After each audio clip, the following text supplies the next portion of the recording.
This is part of a bigger research project I'm just working on, and today I want to highlight two questions. First, if rising or changing municipal debts influence the way consultants become part of local policies.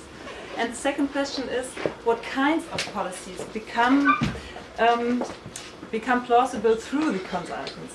The key argument I want to make is that consultancies use their austerity debates in order to enlarge their own influence in political decisions, and that they thereby shift also the political focus. And this is really the main argument, so you can stop me very early. They shift the political focus from the fiscal deficits to growth potentials, and this is the main aim they have. I will develop this argument in three main steps. I will introduce what I mean when I talk about management consultancies and urban policy. Then I will say some few words about austerity urbanism in Germany, but I guess I can skip a lot of that because Tino and Felix were already talking about that.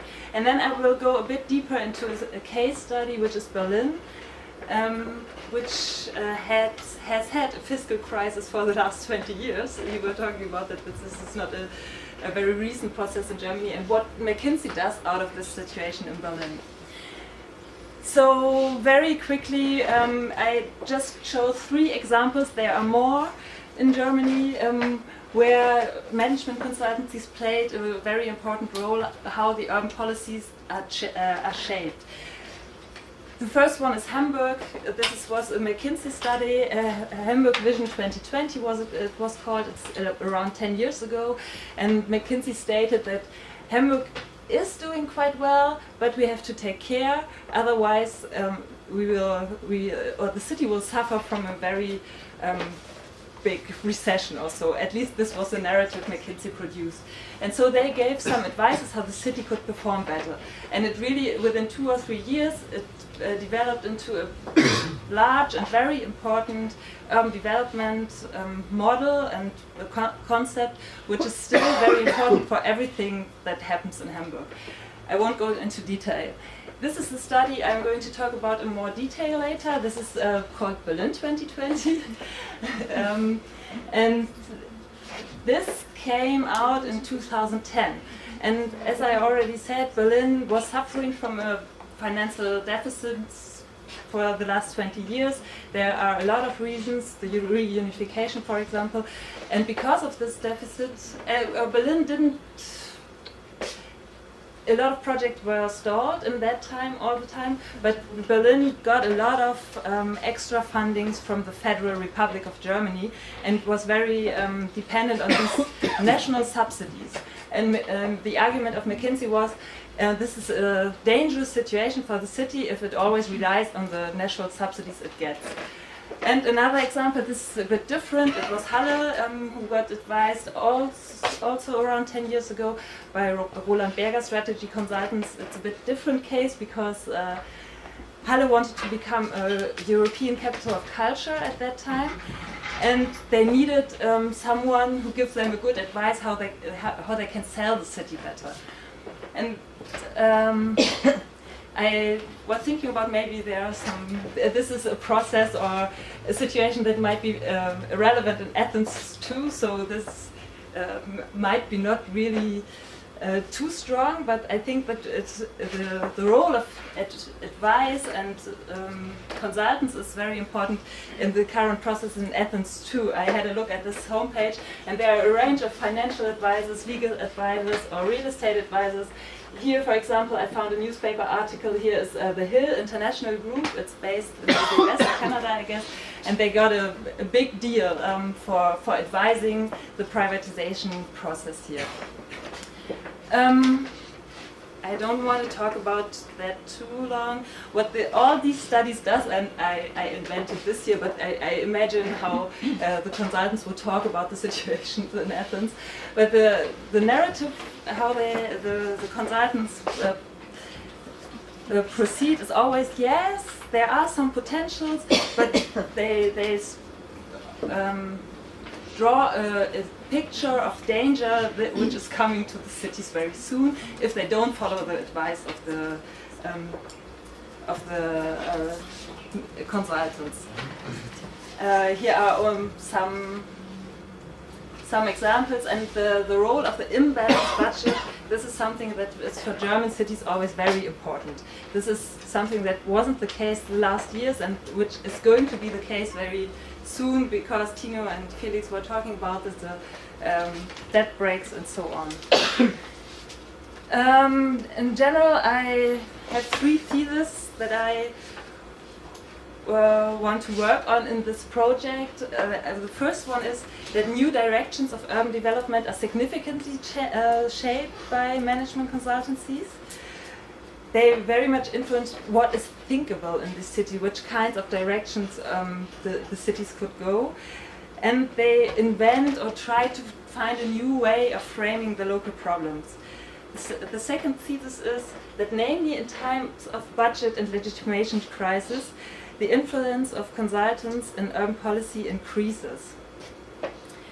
And the last one, I won't talk about that today really, but I think in my project it's a very important thesis, that consultants play a key role in establishing a post-political consensus for the right way to go in cities, because mostly these are internationally renowned institutions with a lot of different consultants working on a topic at the same time and internationally experienced, and so it seems that they are the only ones who can really provide the right and good solutions, and this really leads to a post-political consensus in these cities. So very quickly, maybe I could really skip it because you were talking about it, but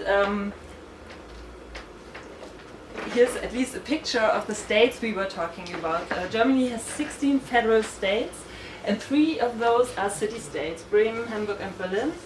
And I have another chart here which shows the debt per capita in these federal states. And you really see, this is what I want basically to show, that the debt in cities is much higher than in the so-called area states. I will rush through this. This is also something that you were already talking about. This is the new, the very important financial reform that what Tino was talking about in 1969, which allowed the Federal Republic to make more debt, and since then the debt really rised. And this is a special fund for the reunification processes, where Germany was willing to take extra loans. So I think this is already clear. What I also wanted to show in this chart is the dark brown line is the debt level of the municipalities, which hasn't really much changed. So we can discuss why it's the case. We were already talking about the fact that in Germany, who makes what kinds of debts for which purposes, so it's a very complicated situation. It mustn't mean that, but the municipalities themselves didn't or are not more indebted in the last years. So though this is only until 2008. This is also only to illustrate, this is the debt level per capita in the city of Berlin, which rised a bit in the beginning of the century, but is more or less the same. I wanted really to show it, to make clear that this is a sort of common situation. There is not what we were talking about earlier. There is not the situation that the debt really was risen within the last 3-4 years on a very enormous scale or so.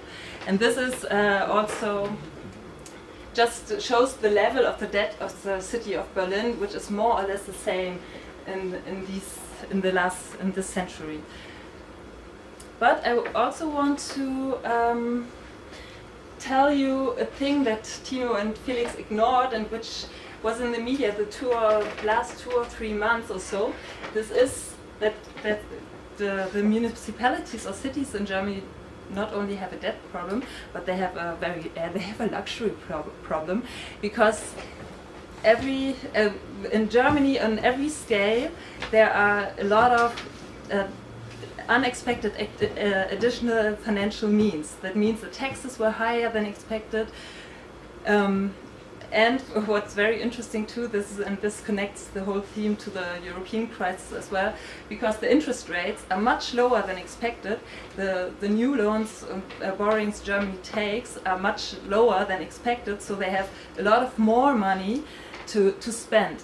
So austerity measures and how to introduce new austerity measures is not really the very recent question for German cities. It's rather, what do we do with the extra money? And here's just a quick chart how much it is for the city of Berlin and how it comes into being. It's 1.2 billion euros that Berlin has extra only for the year 2030. And the interesting thing is, these are the biggest shares of this extra money. This is higher national share in social security spending, which means the Federal Republic of Germany gave 400 million euros more money to the city of Berlin to spend for social security. So is it really the case that the debts are, how did you call it, that it trickles down to always to the lower level? So at least in Berlin, Germany paid more for it. Then the second point here are the lower interest rates I already mentioned, and the third big portion is that the tax incomes or tax revenues were higher than expected. So now the question, what does McKinsey in this situation? This is really the basic question. They also called into attention that Berlin is too much dependent on the subsidies they get, and it's not competitive enough. And they show it with a lot of charts and facts and figures in this study. By the way, you were talking about Bulgaria. These studies which the management consultancy publish in the end, they are only 30, 40 pages long compared to your 600 pages long paper that you presented. So it's really concentrated on main findings and main arguments. And what they do here, and I think this is also very comparable to the situation in Greece and Athens, is that the problem that Berlin has, this chart shows it, that 55% of the employees work in public supply, whatever that is. It's not only the public sector, but also hospitals and so. And this share is much higher than in other cities, and this is the problem that Berlin has.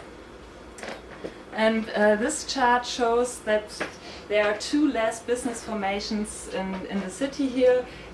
Berlin is compared to the other 2 cities that have more than 1 million inhabitants in Germany. It's Hamburg and Munich.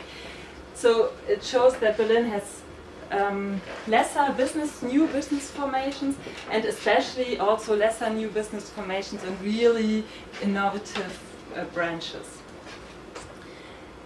So what is their advice on a very general level?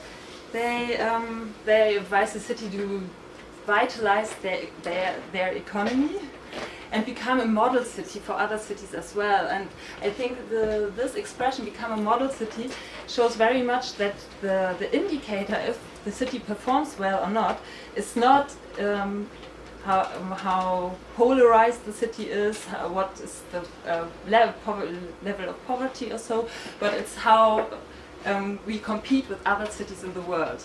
So the international competition is the most important indicator for the city's economic performance. And they developed 2 a little bit more concrete visions. The first one is that the city has to shift away from the focus on supply to supply and maintenance to perspectives for future and sustainable metropolises, which means that, or you could also say that the city is too much concentrated on the reproduction parts of the society and not so much on the productive side. And it's the problem that goes with it is that the focus is always on the deficits, on the things that cost money, and a radical reorientation could introduce a perspective that is more on the dynamic, growing, productive side of the economy. And so they have a lot of ideas how Berlin can become a breeding site for new industrial cores of future economies.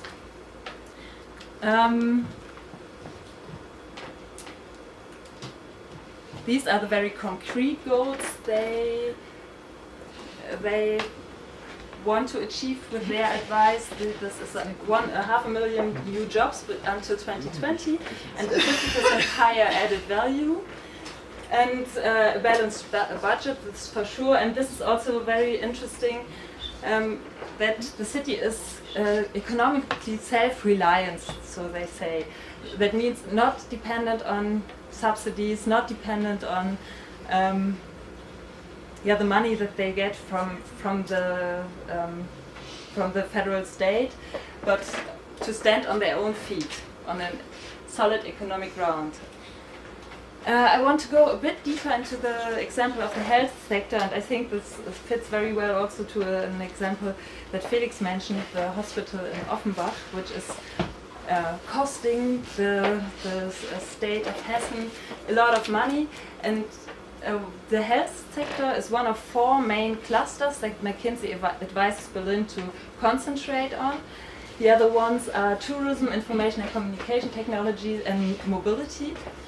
And what they aim to do, especially in the health sector, is not to understand it as something that costs money, but something that brings money.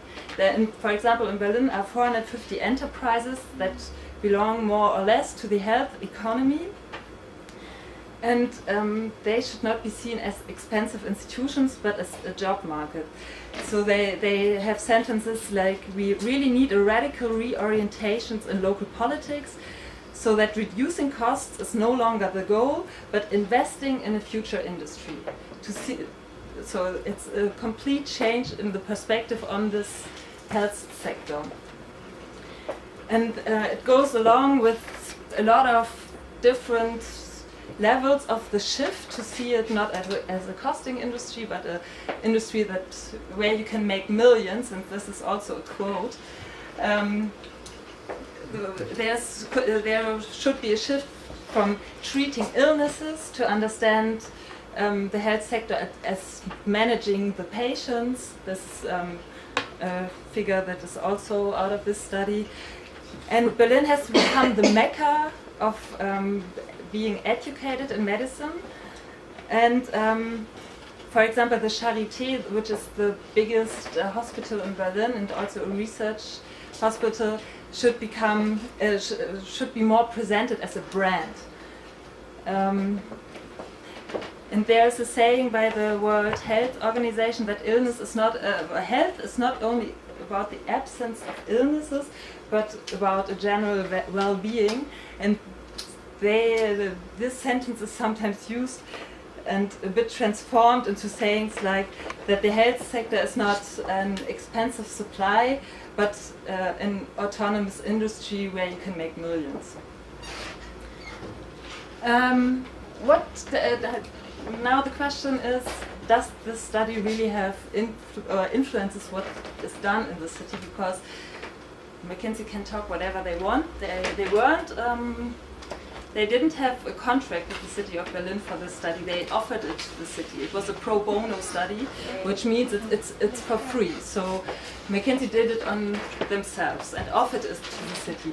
But now it was in 2010, as I said, and this year, early 2013, Berlin came up with a new idea. We need a new urban development strategy. This is it, Stadtentwicklungskonzept, this urban development strategy, where we want to go to, and you can guess what the main clusters and the main areas where the city wants to invest more are exactly these 4 clusters that McKinsey also talked about.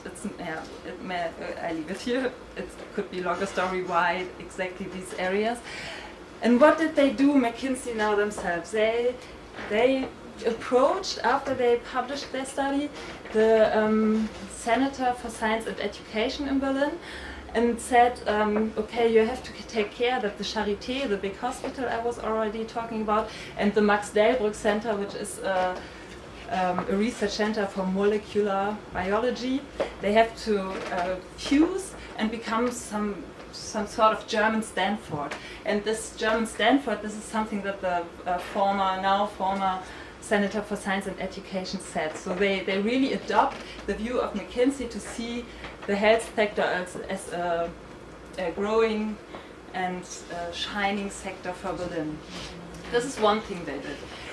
They contacted the important people who may decide on where do we put the money, for example, for education and science, and if they think the health sector is very important, this has a very big influence.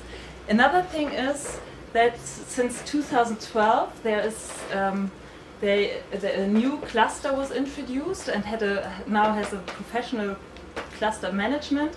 It's called the Health Capital, and the cooperation between Berlin and Brandenburg, which is the area state around Berlin. And now they manage this cluster, which is called the German Capital Region, Excellence in Life Science and Healthcare. So this cluster really got professionalized. Also with the interesting thing is that with creating this professional cluster management and do it also in cooperation with Brandenburg, with the area state, they could also gain other money from other sources. It's not only the local money they use, but they also got, for example, money from the European structural funds by this. But I don't want to draw a very linear picture. I had a closer look on what do they exactly say in this urban strategic concept about the health economy, and I found that it's still, when they talk about health and healthcare, the development model is still focused on the prevention of illnesses. So that means it's not only about the health economy or healthcare as a growing industry, but it's still about access to medical care. But there's also a lot of talking about attracting further headquarters in the health economy and health industry. I make this very short.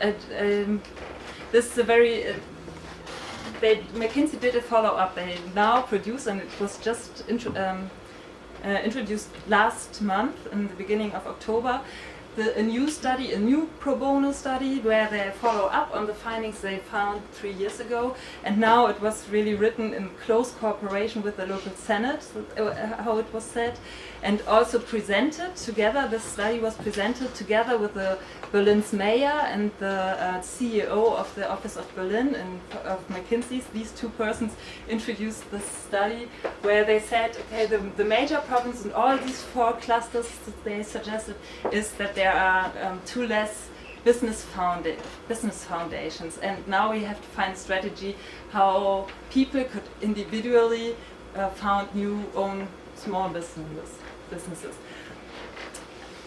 I will come to the conclusion. First, I think that McKinsey is definitely shaping the logic of urban development in Berlin right now, and they do it with 3 processes, I think.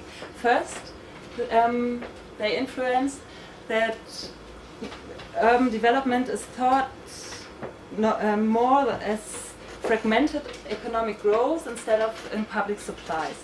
This is what I said is actually also one of the main findings in this study. So what I mean here is that the sentence, thinking in economic growth, when we relate this to the question of austerity, I would say that McKinsey says austerity is the right thing to do, we have to do it, but not in every individual branch. We have to pick out some branches where we have to invest more.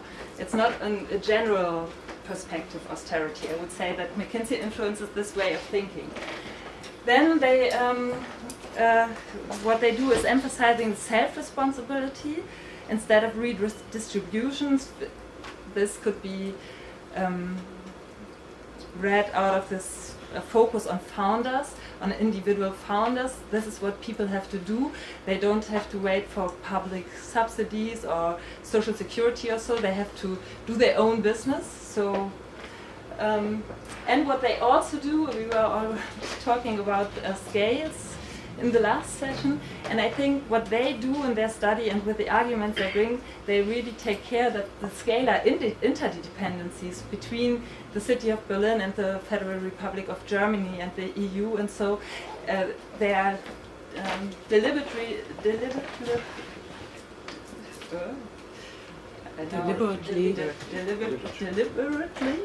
so I have it deliberately ignored.